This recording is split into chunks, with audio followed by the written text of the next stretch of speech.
Pagaid, man ir forša grāmata. Man ir divas acis, man ir viena roka, man ir divas rokas, man ir viena acis, man ir šiki. Mani sauc Degonis, un man patīk mācīt ciparus. Visu dienu, visu dienu, visu dienu, visu dienu, visu dienu, visu dienu, visu dienu. Es tev piekus un tās runašanas teikt, bet es visu dienu ciparus mācu.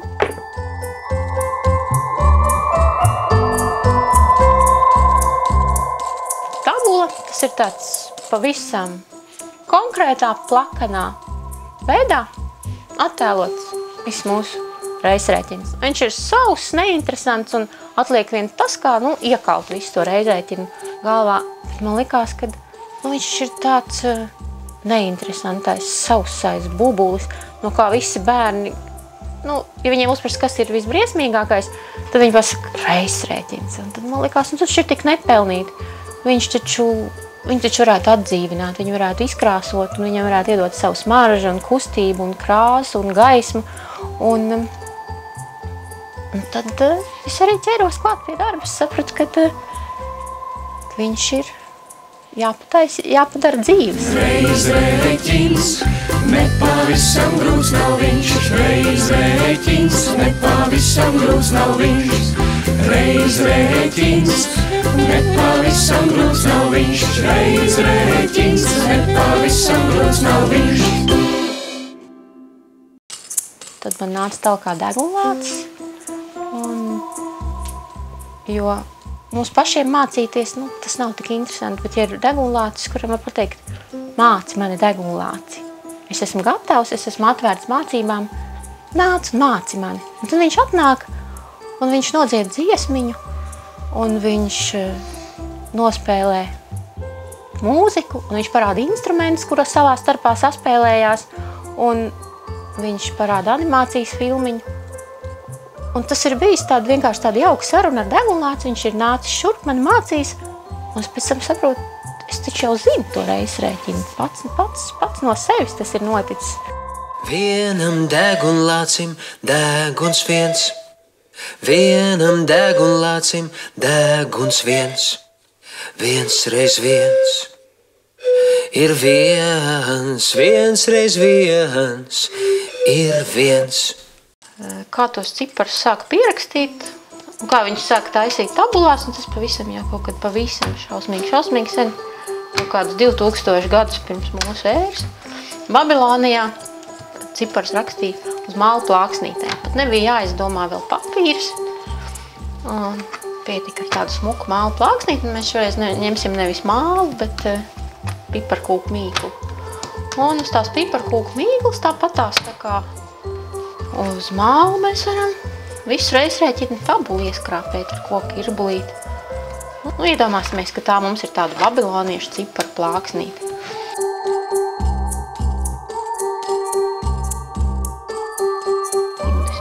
Šī tāda plāksnīte mēs uztaisīsim, un smuki mēs te visus reizinājumus varam sarēķināt.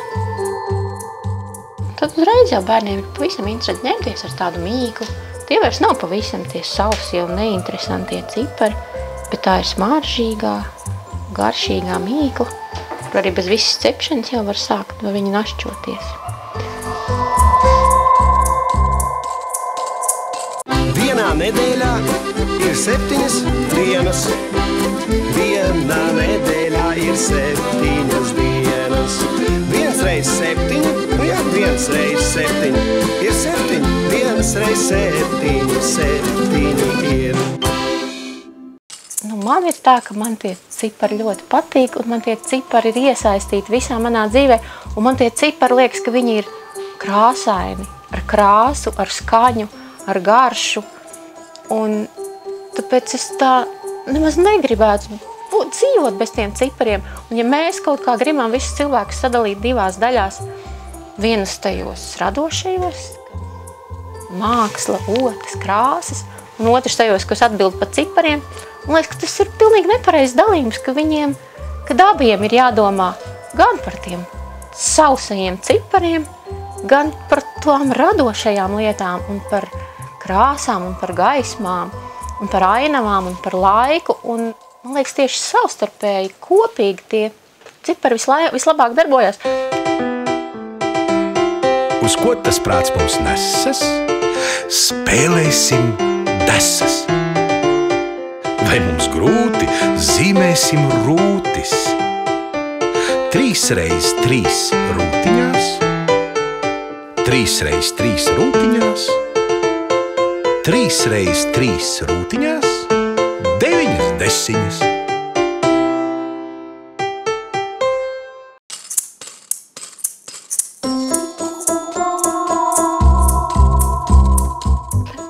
Ja citiem liekas, ka tie cipari mums varbūt traucē dzīvot, man jau liekas, ka patiesībā tā nemaz nav.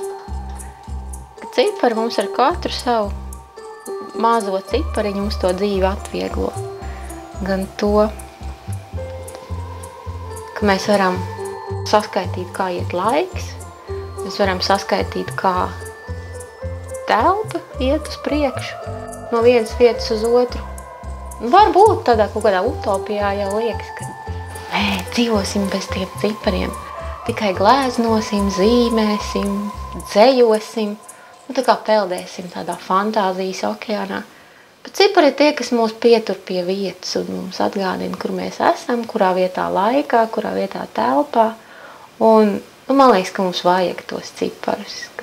9 kaķi krēslā staigāja, Tumsa uznāca, acīs tiem spīdēja, klusi slīdēja, garām kokam ar 18 zāriem, 18 acis ar plakstiņiem gāriem.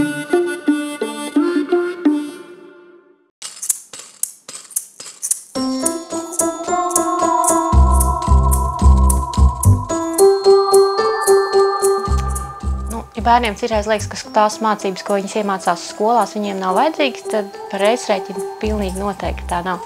Jo tas ir tas, kas ir visvajadzīgākais un visu mūžu garumā, jo mums ir ik pa laiciņam vajag kaut ko fiks izrēķināt, kas ir cik reiz cik, un tāpat tās veiklā, kad mēs ejam un skatāmies, tāpat tās, kad mēs skatāmies uz bāru ar aitām, un mums pēkšņi ir jāzina, cik ir aitu varam kājas visam.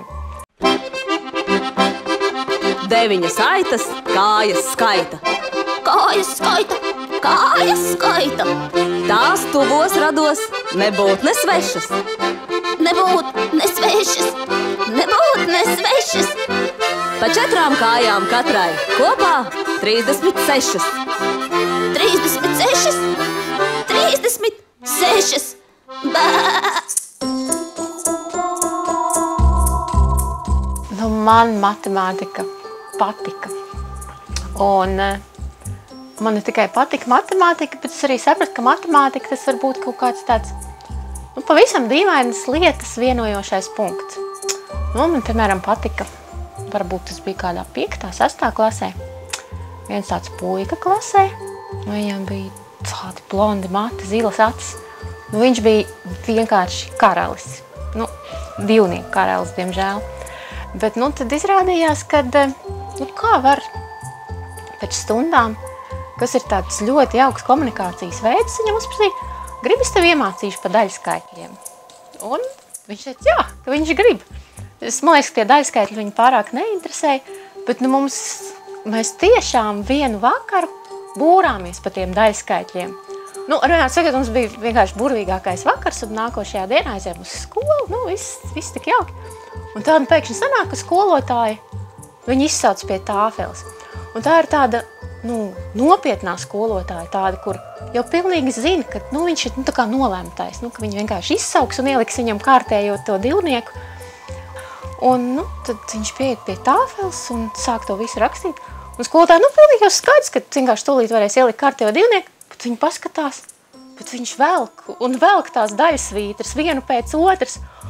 Viņš vienkārši pilnīgi perfekti, visas tās garās izteiksmes vienu pēc otras pie tāfeles izrēķina. Jo visi, kad vienmēr klasē, kad parasti visi stāv un skatās, pēkšņi visa klase ir sastingus un skatās, kā viņš būr uz priekšu tās izteiksmes. Un skolotājs saka, jā, sēdies, 5. Protams, tas bija tajos laikos, kad mums bija 5 baļu sistēma. Un kopš tā laika tas patīk ļoti, kādam kaut ko iemācīt. Viena skudra uz viena lata, 6 mazas kājas krata, 9 skudras, kam kājās getras, kustinās kājas 54. Viena skudra uz viena lata, 6 mazas kājas krata, 9 skudras, kam kājās getras, kustinās kājas 54. 54. 54. 54. Ir pavisam 55 reizrēķina izteiksmes, un katrai no tām 55 reizrēķina izteiksmēm ir savs muzikālais motīvs. Tad jau sarežģītākajos reizinājumos tā ir tiešām dziesma, un tajos vienkāršākajos tas ir tāds mazs motīviņš. Un man liekas tik svarīgi, lai viņš visi būtu kā viens, un lai katram no viņiem būtu savs tas mūzikas risinājums. Un es ieminējos Renāram, ka tas ir tāds projekts, kur tas palīdzētu bērniem atrast risinājumu, kā viņa ceļu, kā bērns var iemīlēt reizrēķinu. Un man bija izrukāts tādas diezgan daudzas lapas, un viņš skatās un viņš saka, bet tas ir milzīgs apjoms, tas ir tik daudz. Es saprotu, tas ir šausmīgi daudz. Tas ir šausmīgi daudz. Es saku, labi, pat vismaz vienu, to visgrūtāko. Varbūt 2 visgrūtākās. Man liekas, ka visgrūtākais reizrēķinā ir 7x8, 6x7. Uz zemes ir 7 brīnumi, tie nav mums nekādi jaunumi. Bet 7 brīnumi ir arī uz Marsa, kur marsieši saldētus tauriņus tvarsta. Bet 7 brīnumi ir arī uz Venēras, kur fejas glezno ainavas plenērā. 7 brīnumi ir arī uz Merkūra, kur krāteros princeses uguni uzkūra. Un 7 brīnumi ir uz Jupitera, kur milzīgi zirnekļi svīterus mēra. Un 7 brīnumi ir arī uz Saturna, kur dzīvo celteni ķēmi bez uzpurņa. Un 7 brīnumi ir arī uz Urāna, kur kosmosa kuģim 5 vēji pušburās. Un 7 brīnumi ir arī uz Neptūna, kur lidinās mirdzoši spārnoti neputni uz visām 8 planētām.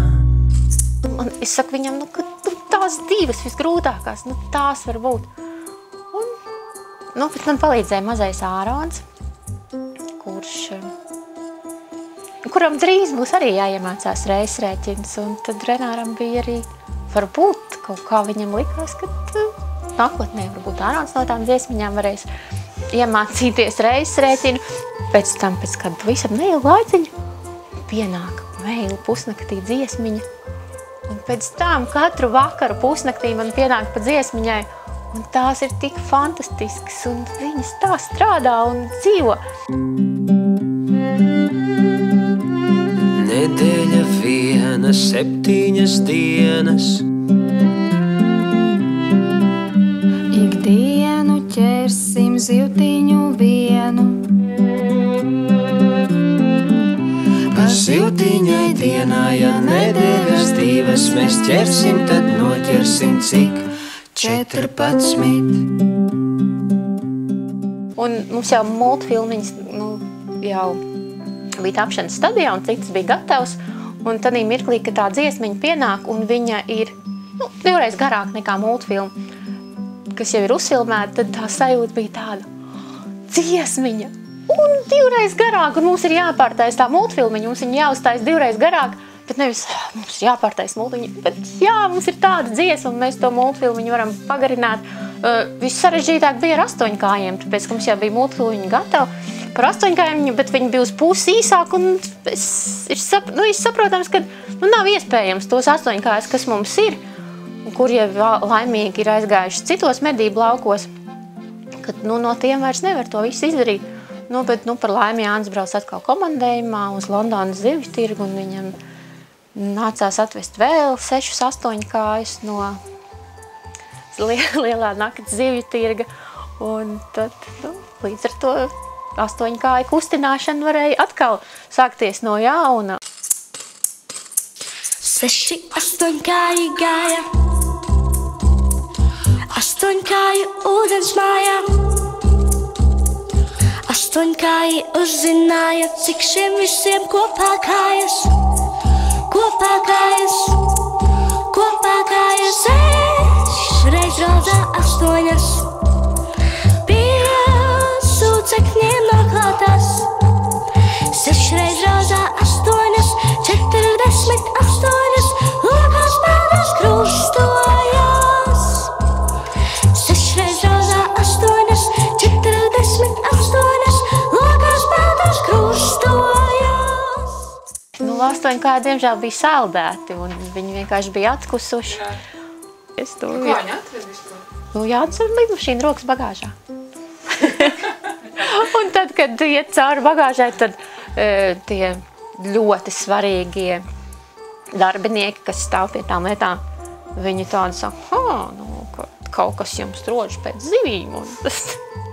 Un tad viņiem ir, nu, ka vajadzēs to somu tomēr attaisīt un paskatīties, kas tur iekšā. Un, jā, tur ir ļoti daudz pilvuši pēc zivīm, un tur ne tikai ir viena zivs, tur ir vesela 8 kāji un 6, un nevis tikai viens jau, un tad viņi attaisa to somu, tad viņiem ir, nu, tiešām viņi ir, nu, brīnās par to, nu, cik smieklīgi, kā var būt tāda. Soma vienkārši pilna ar 6, 8 kājiem. 6, 8 kāji gāja, 8 kāju ūdens mājā, 8 kāji uzzināja, cik šiem visiem kopā kājas, kopā kājas, kopā kājas. 6 reiz raudzā 8, pie sūcekņiem noklātās. 6 reiz raudzā 8, 48, lokās pēdas krustojās.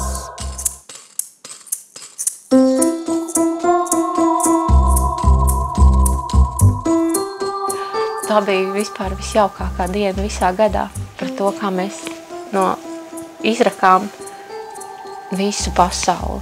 Un man palīdzēja apmēram 80 draugi tajā dienā. Un tāpēc man pilnīgi nav nekāda šaubu, ka no tiem bērniem, kas palīdzēja procesā, ka viņi uzreiz atcerēsies, ka 6 reiz 7 tas ir 42, jo tie ir tie rūķīši, kas dzīvo visos mūsu 7 visos kontinentos un 6 kontinentos, katrā pa 7 rūķīšiem. Bija uzzīmēti tādi lieli šabloni, kur Eirāzija bija apmēram 3 reiz 4 metri. Un, bet tad sākās vējš, un tad tos šablonus drusku nesa vējš pa gaisu, bet mums izdevās apzīmēt visas tās kontūras, un draugi visi vienkārši sāka rakt.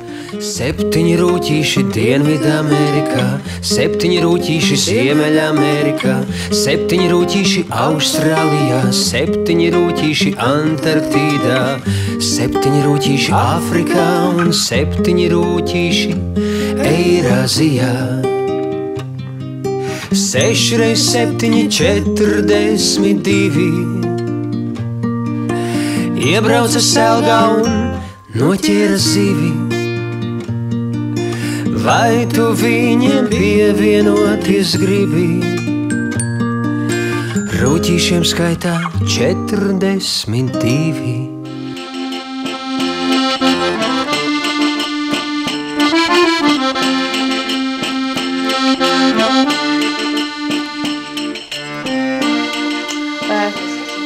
Jā, tāpatās. Ierunāja visu. Salt! Vai bija augsts vēl? Bija šausmīgi augsts. Tā bija otra augstākā diena. To pirmo nācās atlikt, tāpēc, ka es varu rīkot savu vārdu dienu. Un es varu uzlūgt viesus, bet nevis sēdēt pie galda, nevis ēst rosalu un ēst pīrādziņas, bet piedalīties suņa pajūgu kustināšanā. Bet tad manā vārdienā bija -27 grādi, un es jūtu, laikam tomēr tas būtu drusku pa daudz, un es saku, nākošajā sestdienā. Nākošajā sestdienā bija -18 grādi, bet man likās, ka nevar vairāk to visu atlikt, un labi vien bija, tāpēc, ka jo ledus uzsala tikai tieši tajā dienā, kad vajadzēja, pirms tam vispār ezers bija vienā ūdenī. Ledus bija ciets, burvīgs, jau kā tādā ledus tonī, bet sniegs, cik bija tik ļoti augsts, sniegs bija tā kā cukurs, mīksts pavisam, un bija šausmīgi viegli izveidot visas tās suņu formas, un bija sagatavot zīmējumi, pēc kuriem pirmais suns, otrais suns, bija pavisam 9 tās suņu pozas, un pēc tam visi suņi kopā sagāja vienā garā sunī, no kur izveidojas tas 24-nieks, jo 6 suņi mums ir pajūgā, un katram 4 kājas, un tad skaidrs. Kopā izveidojas tāds, mazliet tāds briesmonīts, tā kā 24-niekam līdzīgs. Bet nākošajā sestdienā, kad mēs taisījām vienu suni, tad jau lija lietus, un sniegs bija slapš, bija +2 grādi, un, lai to suni varētu mazliet izkustināt no vietas, nācās viņu ar tādām pamatīgām lāpstām, viņu dauzīt un mēģināt izkustināt no vietas. Jo, ja tad, kad mēs tos 6 suņus taisījām, tad būtu bijuši tādi tie sniega apstākļi, tas nebūtu iespējams. Bet, tas viens suns, viņš atkal toties, tāpēc sanāca tāds formīgāks, tāds pavisam tā forma viņam tik labi veidojās. Un, uztaisot tās 9 pozas, kurās viņš skrien uz priekšu, skaisti veidojās tas suņa skriešanas moments. 6 suņi pajūgā, iet viens otram palīgā. 6 reiz 4 kājas skrien, garām koki zib, nudien. 24 skrien riksī, pajūgs aizbrauc, baisi fiksi. Ja tā diena, kad mēs būvējām sniega suņus, bija visaugstākā gada diena, tad 4x4 skrituļdēles, katram no tiem 4 riteņi, tad tā bija gada karstākā diena, bija 31 grāds, lai mēs bijām paņēmuši līdz pudeles ar ūdeni, lai vienkārši bija tādās aizkorķējumās pudelēs ieliekts augsts ūdens. Vienkārši bija tā, ka tās pudeles stāvēja uz galda, un vienkārši no karstuma tās pudeles visas vienkārši sāka sprākt, tāpēc, ka ūdens palika tik karsts, ka viņam vairs nebija vietas tajās pudelēs, un puikas vienkārši, tas ir, viņi skrampji, viņiem rāva kājas, un tas bija diezgan tāds briesmīgs process, kad, tā jau liekas, kad ir viegli braukt pa asfaltu ar skrituļdēli, uzmest kaut kādu traku triku, bet tas viss notiek guļot uz grīdas, uz tāda bruģa. Labi, varbūt tur vietām bija apakšā tāds kaut kāds mīkstāks kociņš, triumfa arkas gabaliņš, bet, tā ir faktiski tā ir visa diena no rīta līdz vakaram, uz ļoti lēnām kadru pa kadram pakustinot kājas, pakustinot rokas, taisot salto, bet nevis tā hops un uztaisīt salto, bet, pa centimetriņam to salto taisīt, guļot uz grīdas, un tas vienkārši cepur nost, ka puikas tā varēja. 4x4, laižam uz parku, gar triumfa arku, ātrāk par spāri, pāri bulvāriem pāri, skeitot tik kāri, Edgars ar Emīlu un Niklāvs ar Māri. 4x4 riteņiem trauksim, ar visiem 16 riteņiem brauksim.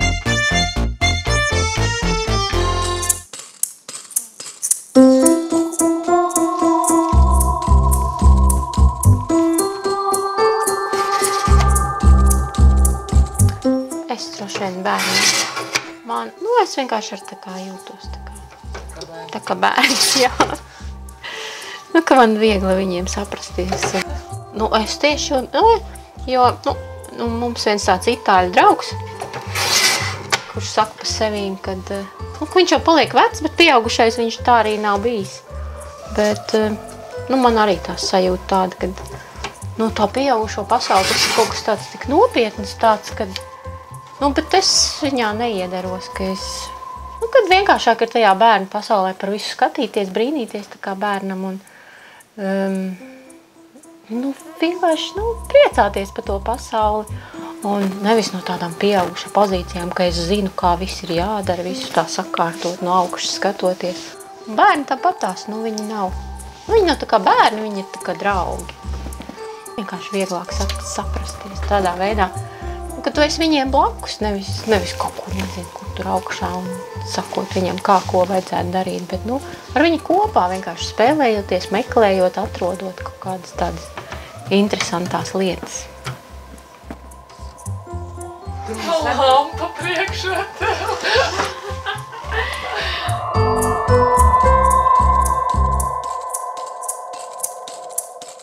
Seši astoņkāji gāja,